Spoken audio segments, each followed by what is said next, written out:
pengembangan pasar, perseroan juga menempatkan keberlanjutan dan inovasi sebagai bagian penting dalam strategi pertumbuhan jangka panjang. Berikut produk-produk perseroan, ada gula kristal. Perseroan memperdagangkan gula cair tidak bermerek yang memiliki sertifikat halal yang diperoleh dari pemasok.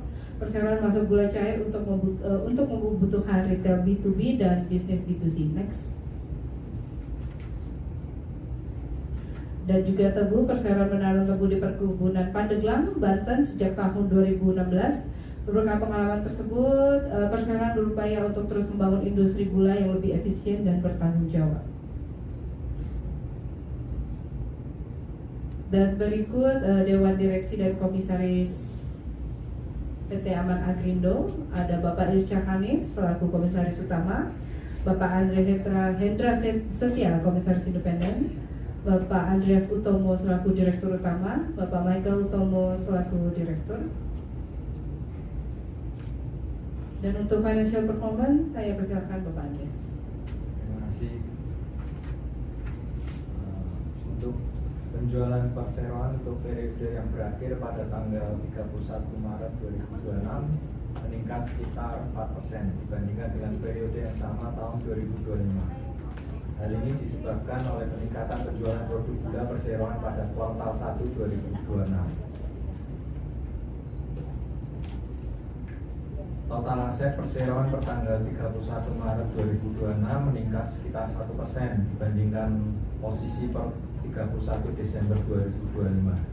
Hal ini terutama disebabkan oleh peningkatan persediaan pada kuartal 1 tahun 2026.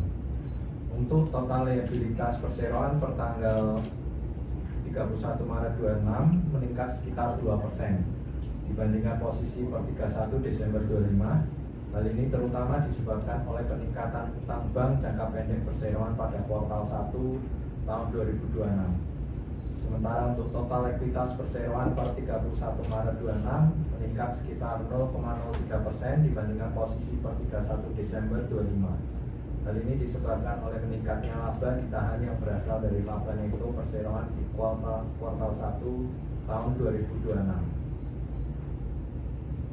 Next slide.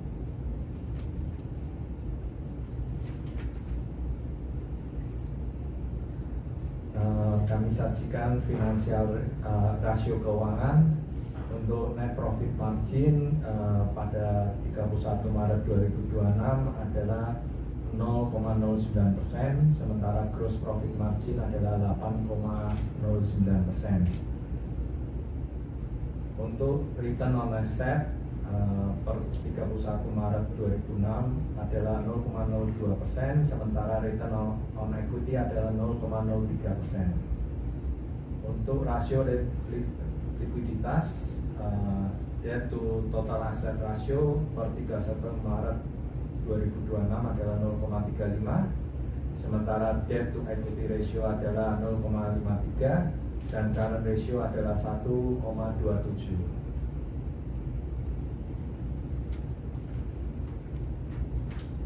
Sebagai salah satu komoditas bahan pokok, kebutuhan konsumsi gula nasional dipengaruhi oleh laju pertumbuhan penduduk Indonesia yang secara konsisten tumbuh positif seiring waktu.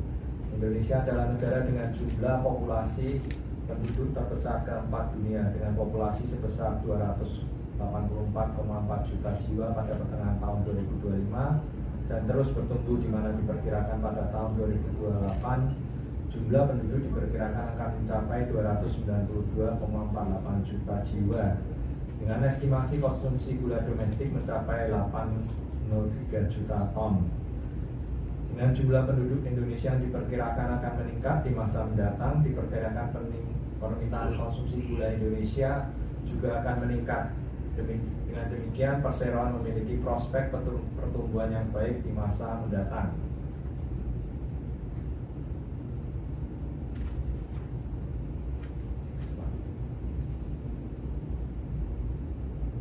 Mengenai bisnis, prospek usaha, strategi, dan kendala yang dihadapi, perseroan memiliki beberapa strategi yang akan mendukung bisnis perseroan, yaitu menawarkan penjualan gula dalam jumlah minimum yang rendah dengan harga bersaing kepada pelanggan, membangun pabrik produksi agar perseroan memiliki alur usaha yang terintegrasi dari hulu ke hilir, sehingga biaya produksi dapat ditekan dan tingkat profitabilitas akan meningkat melalui efisiensi. Menargetkan segmen pelanggan UKM dan retail yang membutuhkan pemasok gula dengan harga bersaing dengan jumlah relatif kecil. Dan yang keempat, menjaga tingkat persediaan yang memadai untuk memaksimalkan pemenuhan permintaan pelanggan baru.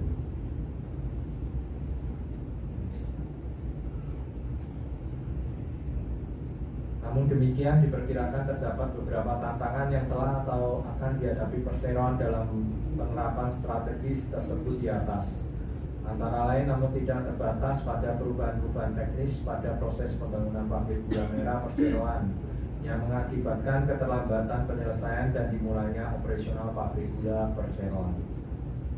Kedua, fluktuasi harga gula yang di luar prediksi perseroan dan ketidakstabilan kondisi perekonomian yang pada akhirnya mempengaruhi daya beli serta permintaan pelanggan. Oleh karenanya, perseroan senantiasa berupaya dan optimis pada tahun 2026 kinerja operasi dan keuangan perseroan akan lebih baik, mengingat prospek industri gula yang menjanjikan dan juga didukung dengan selesainya pembangunan pabrik gula merah perseroan. Demikian. Terima kasih Bapak Andreas atas pemaparannya. Saya buka sesi tanya jawab. Untuk sesi pertanyaan pertama 2 pertanyaan. Silakan sebutkan nama dan medianya apa, Bu? Selamat siang, Ibu Elizabeth. Bapak Direktur dan Ibu Direktur. Saya Elizabeth dari Merdeka.com. Pertanyaan saya adalah, berapa capex untuk tahun 2026 ini dan digunakan untuk apa saja? Sekian dan terima kasih. Ya, terima kasih. Satu pertanyaan lagi.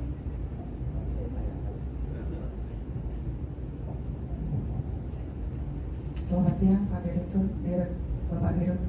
Perkenalkan, saya Maya dari Media Japan Indonesia.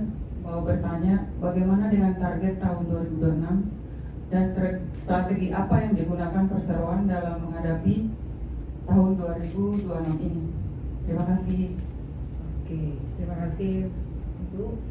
Silakan dijawab pertanyaan pertama, berapa capex tahun 2026 dan digunakan untuk apa saja? Terima kasih untuk Bu Elizabeth. Untuk capex 2026 adalah total 40,2 miliar rupiah, di mana untuk pembangunan pabrik gula merah rencananya adalah 11,3 miliar rupiah dan mesin produksi gula merah sebesar 28,8 miliar. Dan dana yang sudah digunakan sampai dengan Mei 2026 adalah sebesar 39 miliar, sehingga dana yang belum digunakan adalah 1,2 miliar rupiah. Pertanyaan kedua, Pak, bagaimana target tahun 2026 dan strategi untuk tahun 2026? Terima kasih kepada Bu Mayang. Untuk target 2026 adalah sebagai berikut: penjualan sebesar 336,374 miliar. Untuk laba bruto kami proyeksikan adalah 55,8 miliar, sementara laba usaha adalah 46,918 miliar. Laba neto di 36,9 miliar, total aset meningkat menjadi 305,672 miliar. Sementara total liabilitas adalah di 123,007 miliar. Total ekuitas meningkat menjadi 182,66 miliar dengan rasio debt to total aset sebesar 0,4 dan rasio debt to total equity adalah 0,67. Strategi yang digunakan perseroan untuk menghadapi tahun 2026 adalah yang mengembangkan strategi pemasaran dan penjualan. Kedua, menjaga hubungan baik dengan pelanggan lama, mencari pelanggan baru dan memberikan pelayanan terbaik bagi pelanggan. Juga menjaga pengiriman tepat waktu dan menjaga kualitas produk. Yang terakhir, memenangkan persaingan pasar dengan cara menawarkan penjualan gula dengan kuantitas yang lebih rendah dengan harga yang bersaing, menarik juga menargetkan segmen usaha kecil menengah dan retail dan menjaga tingkat persediaan yang memadai. Oke, terima kasih Pak Andreas atas jawabannya. Cukup komprehensif. Oke, sesi kedua, 2 pertanyaan ya Bapak Ibu. Oke, silakan sebutkan nama dan medianya Pak. Oh, tunggu gantian ya. Selamat pagi Bapak-Bapak, saya Bu Santi Faruqi, saya investor ya.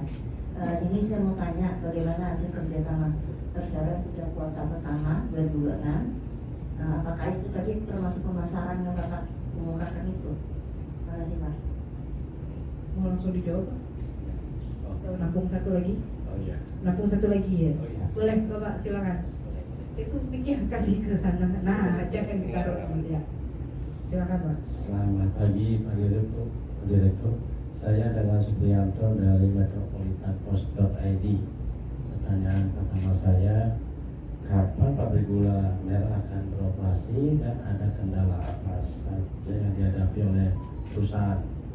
Oke, Terus terima yang, kasih. yang kedua boleh ya, apakah ada dampak dari nilai pertukaran uang rupiah ke dolar ini dengan kinerja dari perusahaan dari gula? Terima kasih. Silakan Pak Andreas mau dijawab. Terima kasih Bu Santi. Untuk pertanyaan itu bagaimana hasil kinerja perseroan kuartal pertama 2026, kami telah mencapai penjualan sebesar 40,9 miliar rupiah dengan laba usaha 2 miliar 99 juta dan laba neto 36 juta 485 ribu rupiah. Dan ini sebenarnya sejalan dengan upaya kami untuk meningkatkan penjualan. Jadi ada peningkatan penjualan di kuartal pertama dibandingkan kuartal pertama di tahun lalu. Dan kami akan meneruskan upaya tersebut ya untuk sisa sisa kuartal tahun ini. Untuk Bapak Supriyanto, kapan pabrik gula merah akan beroperasi dan kendala apa yang dihadapi? Pabrik gula merah kami akan beroperasi pada semester 2 tahun 2026 ini. Dan kendala yang dihadapi, yang pertama terkendala impor mesin pengolahan gula merah tersebut, dan juga yang tadi dampak dari total biaya akibat pembengkakan kurs rupiah terhadap dolar Amerika Serikat, karena kami impor mesin dalam bentuk US dollar. Terima kasih. Berarti pertanyaan nomor 2 cukup sudah dijawab dengan komprehensif ya. Berarti ada dampak ya. Semua pun pasti kena dampak yang namanya USD naik. Semua bahan-bahan pasti juga naik, apalagi terkait dengan gula yang kita pakai sehari-hari. Sudah cukup Pak, saya rasa. Terima kasih rekan media yang hadir pada paparan publik hari ini PT Aman Agrindo Tbk. Selamat siang semua.